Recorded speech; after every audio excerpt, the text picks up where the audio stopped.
ஆண்டவராக இயேசு கிறிஸ்துவின் நாமத்திற்கு மகிமை உண்டாவதாக இந்த காலை நேரத்திலே உங்களை வாழ்த்துகிறேன். இந்த நாள் தொடங்கி அடுத்த சில நாட்களுக்கு நம்முடைய தியானம் எதை குறித்து இருக்க போகிறது என்று சொன்னால், இந்த கடைசி நாட்களிலே பிசாசு எந்த ரூபங்களிலே வந்து விசுவாசிகளை, ஆண்டுடைய பிள்ளைகளை அவன் கீழே தள்ள வருகிறான், சோதிக்கும்படியாக, அவர்களை பாவத்திலே தள்ளும்படியாக எந்தெந்த ரூபங்களிலே பிசாசு வருகிறான் என்பதை குறித்து தான் நாம் பார்க்க போகிறோம். அவன் பிசாசு வருகிற முதல் ரூபம் என்னவென்று சொன்னால், கெர்ச்சிக்கிற சிங்கம். 1 பேதுரு 5ஆம் அதிகாரம் 8ஆம் வசனத்தை நாம் வாசிக்கும் பொழுது, தெளிந்த புத்தியுள்ளவர்களாயிருங்கள், விழித்திருங்கள், ஏனெனில் உங்கள் எதிராளியாகிய பிசாசானவன் கெர்ச்சிக்கிற சிங்கம் போல் எவனை விழுங்கலாமோ என்று வகை தேடி சுற்றி திரிகிறான். இதை நான் ஆங்கிலத்திலே வாசிக்கிறேன். 1 பேதுரு 5ஆம் அதிகாரம் 8ஆம் வசனத்திலே இப்படியாக எழுதப்பட்டிருக்கிறது. Be of sober spirit, be on the alert. Your adversary, the devil, prowls about like a roaring lion, seeking someone to devour. அப்போ பாருங்கள், இந்த இடத்துல பிசாசு எந்த ரூபத்தில் வருகிறான் என்று பேதுரு எழுதுகிறார். அவன் கெர்ச்சிக்கிற சிங்கம் போல என்று தான் எழுதப்பட்டிருக்கிறது. ஆக இவன் சிங்கம் அல்ல, பிசாசு சிங்கம் அல்ல, நம்முடைய ஆண்டவராகிய இயேசுதான் அவர் யூதராஜ சிங்கமாய் இருக்கிறார். பிசாசை இந்த இடத்துல பேதுரு எதற்கு ஒப்பனையாய் பேசுகிறார்? கெர்ச்சிக்கிற சிங்கத்தை போல அவன் வருகிறானாம். எதற்கு வருகிறான்? எவனை விழுங்கலாமோ என்று வகை தேடி சுற்றி திரிகிறான். அப்போ ஒரு வழிமுறையை பிசாசு கையாளுவான். அந்த வழிமுறையிலே ஆண்டுடைய பிள்ளைகள் தப்பித்து விட்டால் இன்னொரு வழிமுறையை அவன் கையாளுவான். ஆக பிசாசு எப்பொழுதுமே இந்த ரூபத்திலே தான் வருவான் என்று நாம் சொல்லிவிட முடியாது. ஆகவே தான் நாம் தெளிந்த புத்தியுள்ளவர்களாக இருக்க வேண்டும், விழிப்புள்ளவர்களாக இருக்க வேண்டும். அது ரெண்டு வார்த்தைக்கும் வித்தியாசம் இருக்கிறது. we have to be on the alert, we have to be aware and we have to be on the alert. we have to be aware என்று சொன்னால் விழிப்புணர்வு, அவேர்னஸ் என்று சொல்லும் பொழுது விழிப்புணர்வு, அதாவது ஒரு விஷயத்தை தெரிந்து கொள்வது. பிசாசு எந்த ரூபத்திலே வருவான், கெர்ச்சிக்கிற சிங்கம் போல வருகிறான் என்ற அந்த விஷயத்தை நாம் தெரிந்து கொள்கிறோம், அதுதான் அவேர்னஸ். ஆனால் அலர்ட், அந்த ஜாக்கிரதை உள்ள தன்மை, விழிக்கிற தன்மை, விழிப்பாய் இருக்கிற தன்மை எப்பொழுது வரும்? நாம் எப்பொழுதுமே விழிப்புள்ளவர்களாக இருக்கும் பொழுது தான் இந்த பிசாசு, இந்த கெர்ச்சிக்கிற சிங்கம் போல வரும் பொழுது நாம் அதில் விழாமல் நாமே பாதுகாத்து கொள்ள முடியும். ஆக அவேர்னஸும் ரொம்ப முக்கியம். இந்த அலர்ட்னஸ், இந்த அலர்ட், இதுவும் ரொம்ப முக்கியம். நான் விழிப்புணர்வு மாத்திரம் வைத்துக்கொண்டு நான் ஒன்றுமே செய்ய முடியாது. நான் ஜாக்கிரதை உள்ளவர்களாக இருக்க வேண்டும். ஆகவே தான் தெளிந்த புத்தி உள்ளவர்களாக இருக்க வேண்டும். இன்னும் அதற்கு இன்னொரு அர்த்தத்திலே அது நாம் யோசித்து பார்த்தால், நாம் பகுத்தறிவாளர்களாக இருக்க வேண்டும். we need to be discerners. பகுத்தறிவு, ஆவிக்குரிய பகுத்தறிவு, ஸ்பிரிச்சுவல் டிசர்ன்மெண்ட், பிப்ளிக்கல் டிசர்ன்மெண்ட், வேதத்தின்படி இருக்கிற பகுத்தறிவு. ஆக இந்த பகுத்தறிவு இல்லாவிட்டால், தெளிந்த புத்தி நமக்கு இல்லாவிட்டால் எளிதாய் நாம் பிசாசினால் பாவம் செய்வதற்கு பிசாசு நம்மை தள்ளி விடுவான். ஆகவே ரொம்ப ஜாக்கிரதையாக இருக்கணும். இந்த சிங்கம் என்ன செய்கிறது என்று சொன்னால், ஒரு ஆட்டை போய் அது தாக்குகிறது. ஆடு பலவீனமானதாக இருக்கிறது. ஆக இந்த சிங்கம் சரியான நேரத்தை பார்த்து அந்த பலவீனமாக இருக்கிற அந்த ஆடுகளை போய் அது தாக்குகிறது. ஆடுகள் சிங்கத்தை தாக்கினதாய், கொன்று போட்டதாய் சரித்திரம் இல்லை. ஆகவே ரொம்ப ஜாக்கிரதையாக இருக்கணும். பிசாசு எந்த ரூபத்திலும் வருவான். இந்த குறிப்பிட்ட 1 பேதுரு 5ஆம் அதிகாரத்தை நம்ம வாசித்து பார்க்கும் பொழுது, இந்த 8ஆம் வசனத்திற்கு முன்பாக இருக்கிற சில வசனங்களை நீங்கள் வாசித்து பாருங்கள். குறிப்பாக 5ஆம் வசனத்திலே எழுதப்பட்டிருக்கிறது, பெருமையுள்ளவர்களுக்கு தேவன் எதிர்த்து நிற்கிறார், தாழ்மை உள்ளவர்களுக்கோ கிருபை அளிக்கிறார். ஆக பிசாசு பயன்படுத்துகிற பல ஆயுதங்களிலே ஒரு முக்கியமான ஆயுதம் பெருமை. காரணம், பிசாசு அவன் விழுந்து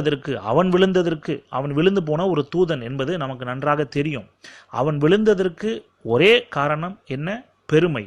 ஆக அந்த பெருமை உள்ளவனாய் இருக்கிற பிசாசு மற்றவர்களையும், அதாவது ஆண்டுடைய பிள்ளைகளையும் எப்படி இன்றைக்கு கீழே தள்ளுகிறான், பாவத்திற்குள்ளாக தள்ளுகிறான் என்று சொன்னால், இந்த பெருமையின் ரூபத்தில் அது பெருமையை கொடுத்து, குறிப்பாக தாளந்துகள் அதிகமாக இருக்கிறவர்கள் ரொம்ப ஜாக்கிரதையாக இருக்கணும். எல்லாரும் ரொம்ப ஜாக்கிரதையாக இருக்கணும்.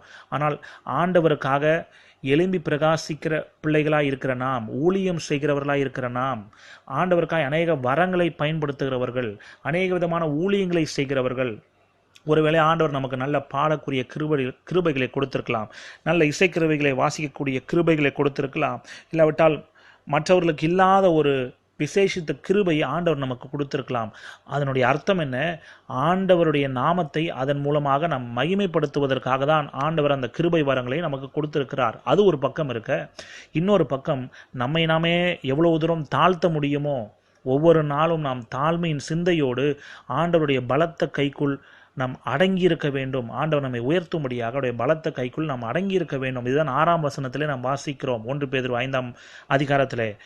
இந்த பெருமைக்கு நாம் இடம் கொடுத்து விட்டால் பிசாசு எளிதாய் நம்ம விழுங்கி போட்டுருவான். ரொம்ப ஜாக்கிரதையாக இருக்கணும்.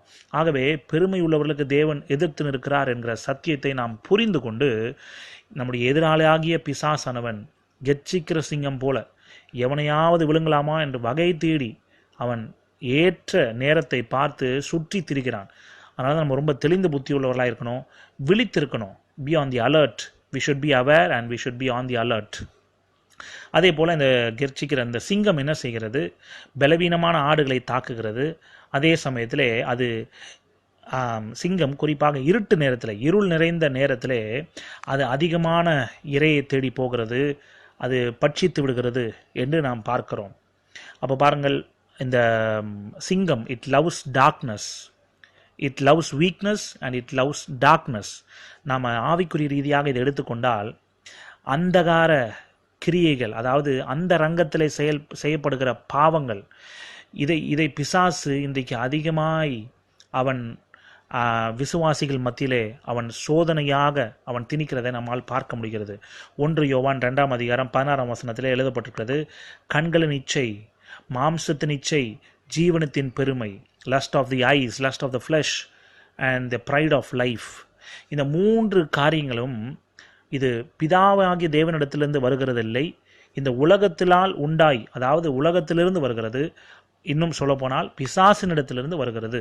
ஆக இந்த 3 காரியங்களை வைத்துதான் இன்றைக்கு பல விசுவாசிகளை பிசாசு அவன் எளிதாய் வஞ்சித்து விடுகிறான், கீழே தள்ளி விடுகிறான் என்று நாம் பார்க்கிறோம். ஆக நாம் இன்றைக்கு பலவீனமானவர்களாக இருக்கக்கூடாது. We should not be weak. நாம் ஆவிக்குரிய பட்டயமாகிய ஆணுடைய வசனத்திலே நாம் இன்னும் அதிகமாய் கற்றறிந்து அதில் வளர்கிறவர்களாய் காணப்பட வேண்டும். அதே போல் நமக்குள்ளாக வேத வசனத்தினுடைய வெளிச்சம் இருக்க வேண்டும். அந்த வேத வசனத்தினுடைய வெளிச்சம் இருந்தால்தான் நாம் இந்த அந்தகார கிரியைகளுக்கு உடன்படாமல், இருளிலே செய்யப்படுகிற அருவருப்பான கிரியைகளுக்கு உடன்படாமல் அந்த பாவத்திற்கு எதிர்த்து நிற்கிற திராணி உள்ளவர்களாய் நாம் மாற முடியும்.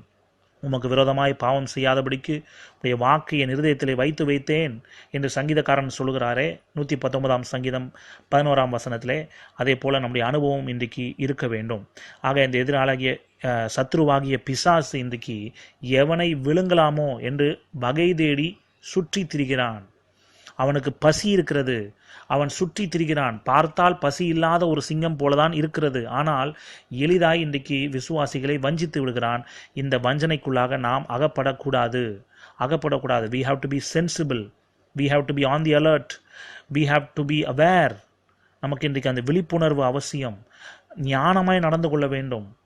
அதே போல் நமக்கு இன்றைக்கு இந்த ஞானத்தை தருகிறது ஆண்டவர் தான். ஆகவே தான் பிசாசு யாரை விழுங்கலாமோ என்று வகை தேடி சுற்றி திரிகிறான் என்று வாசித்தோமே. ஆகவே நமக்கு ஆண்டவருடைய ஞானம் நமக்கு இன்றைக்கு அவசியம். நாம் இன்றைக்கு இந்த பகுத்தறிவாளர்களாக இருப்பது அவசியமாக இருக்கிறது. தெளிந்த புத்தியுள்ளலாக இருக்க வேண்டியது அவசியமாக இருக்கிறது. பிசாசுக்கு நாம் எதிர்த்து நிற்க வேண்டியது அவசியமாக இருக்கிறது. ஆக பிசாசுக்கு நாம் எதிர்த்து நிற்பது நல்லது. ஆனால் ஞானம் உள்ளவர்களாய், தெளிந்த புத்தியுள்ளவர்களாய், விழிப்புள்ளவர்களாய் நாம் எதிர்த்து நிற்கும் பொழுது அப்பொழுது அவன் நம்மை விட்டு ஓடி போவான். ஆண்டவருக்கு நாம் கீழ்ப்படிய வேண்டும், பிசாசுக்கு எதிர்த்து நிற்க வேண்டும். அப்பொழுதுதான் பிசாசு நம்மை விட்டு ஓடி போவான் என்று எழுதப்பட்டிருக்கிறது. ஆண்டவருக்கு கீழ்ப்படியாமல் என்னதான் நான் பிசாசுக்கு எதிர்த்து நின்றாலும் அவன் என்னை விட்டு அவன் போகவே மாட்டான். ஆகவே முதல் படி அவனுடைய வசனத்திற்கு நாம் கீழ்ப்படிய வேண்டும், அவருடைய சத்தத்திற்கு கீழ்ப்படிய வேண்டும். அதற்கு பிறகுதான் பிசாசுக்கு நாம் எதிர்த்து நிற்க வேண்டும்.